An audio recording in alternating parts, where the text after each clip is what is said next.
With yours, as Jonathan had pointed out, a lot of your logo concepts have the item of clothing, which I would try and stay away from when you do a logo because it gets a little bit repetitive having a clothing item on the clothing item as the logo. So I would try and stay away from that. Something like this gets to be a little bit too busy too, where you have an object and then on that object, even smaller, you have another object as your logo, because then it's just like having those different layers, it gets a little bit too complex, and you really want to try and keep your logos a lot more simple. Same with this, there's a lot going on here, so I try and keep it to one object that you try and emphasize as your symbol logo. Again, here too, you have like the little objects and stuff. With this one, normally I would say that this isn't very distinct as a logo because it's just showing like a pacifier, which could be used by any company. So there's nothing about it that really makes it distinct to your company.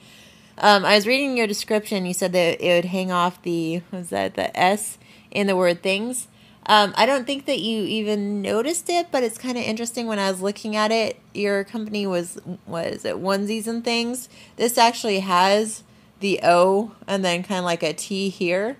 So you might be able to do something kind of cool with that. Like, don't go overboard so that you lose the simplicity of it. But I thought that that was interesting that it had that O and T, and then you could probably put like, you know, the plus sign a little bit in there. But again, if you go that route, try and make it efficient and make it a nice design, but don't make it overly complex because it can very easily go astray if I'm like, oh, try this, and then it gets like too complex. But I thought that was kind of cool because I don't think that maybe you even realized that you did the O and the T in there, like the OT there. So maybe try and go that route. I think of the ones that you have here, that would probably be the best route to go, and then have some really nice distinct